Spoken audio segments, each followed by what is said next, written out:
You just picked up Hell Let Loose, joined a server, found a squad, and maybe left wondering what to do. Here are 5 important tips to help any new player get going and understand how Hell Let Loose is played. Tip number 1, Hell Let Loose at its core is all about map control, not kills or your kill-death ratio. When you first get into a server, you may think, wow, this map looks huge. Well, you are not wrong. They are pretty big. However, properly placed garrisons and outposts aid your team and squad in controlling sectors, as well as shortening lengthy travel times. Garrisons and outposts are the bread and butter of map control, as well as providing intel when enemies are getting close. It is for this reason that placing garrisons in defensive positions, as well as offensive positions, will dramatically aid your team in being able to respond to changing situations. For example, in most games, you may notice that your team has built a defensive garrison on the control points currently under your team's control. While this is good for creating a troop spawn to directly defend a point, it will also be a single point of failure when it is inevitably destroyed by a bombing run or recon squad. To provide better defensive protection of the sector you control, it is wise to have 2 or 3 more garrisons posted around the control point. This will create flanking positions outside of the control point, so that defensive squads or attack squads being pulled back to defend can utilize, while also providing points of intel on the map that will alert the team that enemies are getting close, along with a general idea of what direction they may be coming from. Outposts provide this same function, but can only be utilized by your squad, so placing them away from a garrison is best to widen the intelligence net that you create in your sector. It is for this reason that checking your map often is one of the first skills you should ingrain in yourself as a new player. Tip number 2, how you move around the map may be one of the most important skills to hone as a new player. Many are eager to get into the fray and find enemies to shoot. More often than not, you may find yourself on the receiving end of a bullet, shot from an unknown direction, where you did not even see the muzzle flash. One of my favorite things to tell people that struggle with this exact outcome is this: if you are moving, you are dying. I believe that saying rings true because if you are not taking the time to stop and assess your surroundings, you may not have any clue what you are walking into or who might be looking at you from a bush 200 meters away. When you are actively sprinting, your ability to see the finer details is diminished. This can be the difference between life and death in Hell Let Loose, or at least the difference in who may get the first shot off. So knowing when it is safe to sprint versus when you should take it slow is a good first step. As a recon or saboteur type of player, I will often choose the path of least resistance, swinging wider and collapsing inwards with my movements when I have a target area that I want to check for enemy garrisons or outposts. Don't be afraid to strap on your hiking boots and enjoy the scenery. It might seem boring or time-consuming to take the longer road. However, if you find that you are dying continuously on your current path, it may be time to reevaluate and choose a different one. Pushing forward on the offensive is needed to apply pressure on the enemy defenses, but setting up outposts in flanking positions is just as important. When you have entered zones of potential enemy defenses or movement, stop, aim down sights, and scan your surroundings. Aiming down sight will give you the best picture as an infantryman. Unless you are playing officer or spotter, then use your binoculars. In Hell Let Loose, the difference between killing an enemy and being killed can be mere pixels.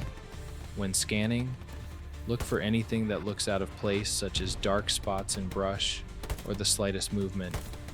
If you suspect that there might be an enemy in a bush or end of a hedge, If it is safe to do so, take a shot. Just remember that any shot you take gives away your position, and even if you get a kill, you may be inviting bullets in your direction. Sometimes it can be better to observe and report the troops you see rather than engaging.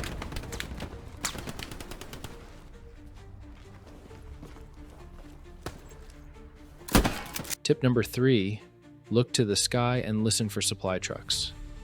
Whether you are attacking or defending, you should try to be keeping an eye out for enemy airdrops and supply trucks. Looking out for enemy supply drops, reporting potential locations, and hunting them is a fun element of Hell Let Loose. Nothing like preventing or dismantling an enemy position before they can use it. Even more fun if you happen to be lugging around a satchel charge,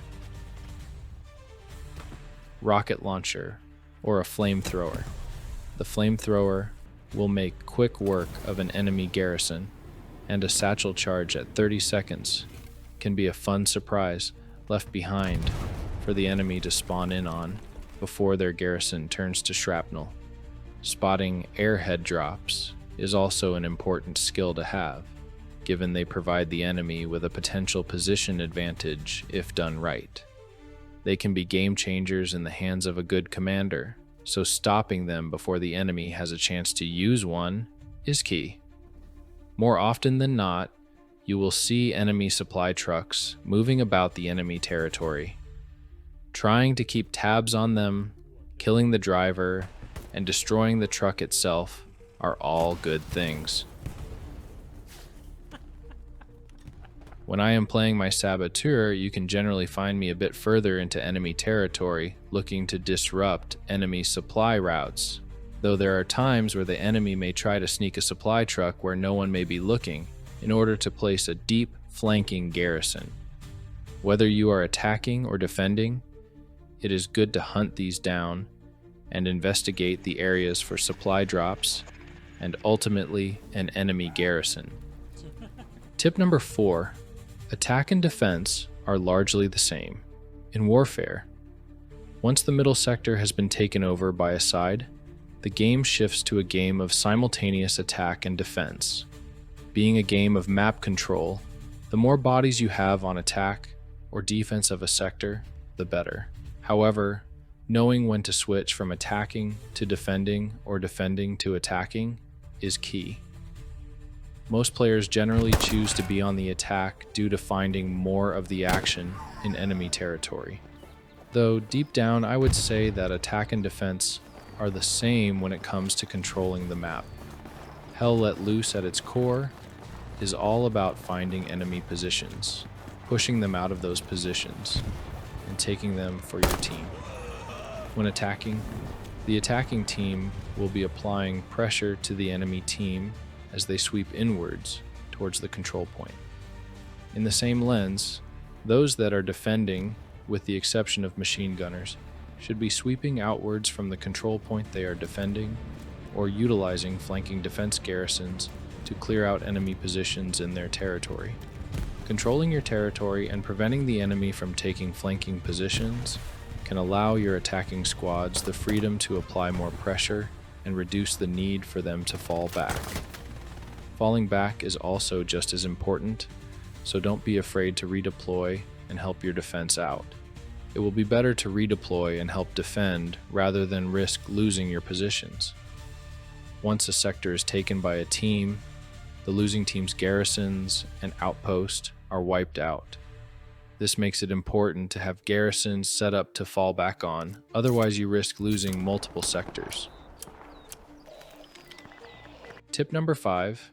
Help your team by being flexible. Being a new player, you will certainly be finding the role and loadout that works best for your playstyle. However, knowing when to be flexible with your role choices to support your team is important. While voice communication is a large part of the game, you may not always find yourself in a squad that is talking, so learning what you can do to support your team without being asked can help make plays. A common thought new players can have is not wanting to change off their role because they want the experience for that role. This is understandable, but changing roles in between deaths is not going to have a large impact on the overall growth of a role. So if you don't have a support player in your squad, don't be afraid to spawn on your OP and drop supplies if it looks like a good place for a garrison, or if your squad leader asks for it. If your team needs nodes to be built, don't be afraid to change to engineer and build nodes with a supply truck. If you missed our engineering quick tip, any node experience that you generate while playing as a different role goes toward the experience gain of that role. So if you build nodes at the start of the game and switch roles to assault, if those nodes last through the match, you will get a huge chunk of experience for assault. This is one of the best ways to level in Hell Let Loose. Doing things that support your team will provide you with more experience overall, rather than simply getting kills. Here are some other quick tips to end on. Garrisons, garrisons, garrisons. Without them, you have no attack or defense. Use your watch to drop garrisons and outposts if you are new to Officer. Garrisons placed in enemy territory are great for flanks, but will get locked out when an enemy is within 50 meters. Always build in the blue for defense and attack pushes. Tanks are most vulnerable from the rear, however. Taking shots at the treads and turret can help disable it, force crew out to repair, and set it up for a final blow. 200 meters and under shots generally are one-hit kills in the chest. Shooting targets farther than 200 meters will require elevating your sight a little to compensate for bullet drop. If you don't know something, ask. Generally, the community is pretty helpful, so don't be afraid to ask something. You can even ask something in the comments, and we'll do our best to help you understand something.